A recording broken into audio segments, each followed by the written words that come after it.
and a FedEx decision gets made out of those robust engagements. So no, it was not Helen's decision. It was a decision of the DA's Federal Executive, which is the highest decision-making body of the Democratic Alliance. Now I'm going to hand over to the MMC and the group CFO to talk to how much debt we're writing off. I think that was the first question.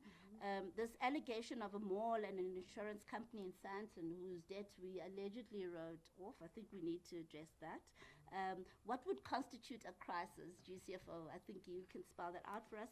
And lastly, I think that's about all. I've dealt with everything else. Thanks. Thank you very much, Ian, and thank you for the questions. So the current debtors book sits at 47 billion rand.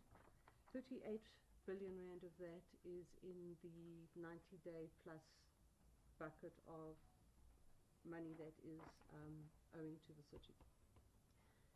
Every few years or so, the city engages on what is called what we call internally of a bulk write-off, and this year that bulk write-off is in the region of 7 billion rand. And those accounts that have amounts written off, they come from various types of arrears. So there's the legal requirement of debt prescription that we have to honor. There are court orders that we have to honor. ESP, those who successfully apply for our ESP package, if there is any arrears on those accounts and they are accepted on the package, those arrears get written off. Our very successful debt rehabilitation program that we ran, those are the accounts that have their amounts written off. We certainly don't look for specific customers, specific institutions to say that's the write-off that we're going to do. It is an unemotional exercise to find all of these customers who qualify to have their debt written off. And as I say, that happens every 3 or 4 years or so. Thanks, EM. Thank you. All right, thank you, EM and MMC. Colleagues, so the EM made reference earlier on to the fact that for the past 3 years, the city has been struggling to meet its revenue collection target. And in the months of July and in October, the revenue collection targets in those specific months fell below the 90%. Now, as a city, we are required to respond when we see that our revenue targets are not being met. And part of that response has been us implementing very strict expenditure and cash management guidelines. So in implementing those expenditure and cash management guidelines, we've categorized a set of expenditure which we are not able to. Can you try and avoid the Thank you. Apologies.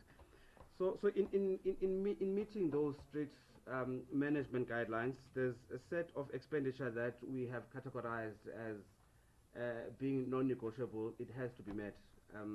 Otherwise, the city may face itself being in default. So what would then constitute a crisis would be a failure for the city to meet its bulk purchase obligations, its salary obligations, finance costs and debt redemptions, and its VAT obligations to SARS. That's what I would define to constitute a crisis. So we definitely not at this point, and I would say it's not a crisis. Thank you very much, Madam Ian. Parting words. Maybe before she does, a quick one, Mavina. The 240 million rand that the health department owes, what type of services are you likely to cut? Because I guess people will want to know the impact that it will have. GCFO, do you want to respond to that? So the debt that is owed by the Department of Health, it's specifically for a hospital, and it is the water account that they have. So it would be the water account that then gets cut off. Thank you. Yeah, we believe that there is an element of taking advantage of the municipality by the provincial government, because we're not quick to cut off services from a hospital. It's difficult. It's a moral issue. And we believe that they are taking advantage of that. And unfortunately, it's costing our residents. It's not fair. Our residents deserve to get that money into the city and get the services that they should be getting from that money. So unfortunately, we have written to the Premier.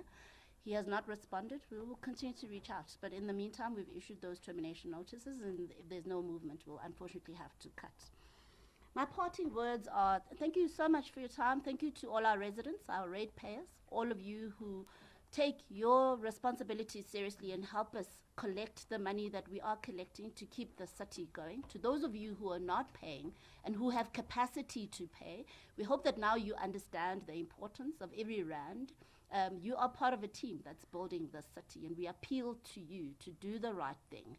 Every rand counts. Please come into our offices, pay your accounts. If you can't pay, please make an arrangement and at least pay your arrears.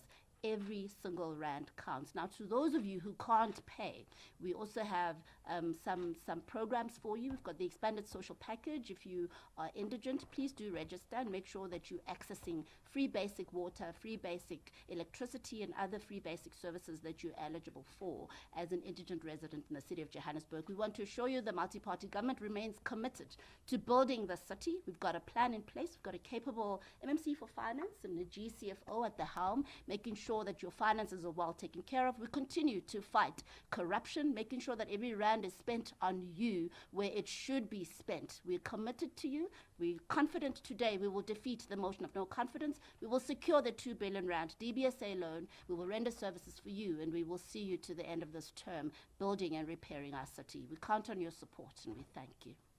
Thank you, Madam Executive Mayor, members of the Mayoral Committee, as well as our CFO. Members of the media, once again, thank you for your time, and we'll see you on the floor of council shortly.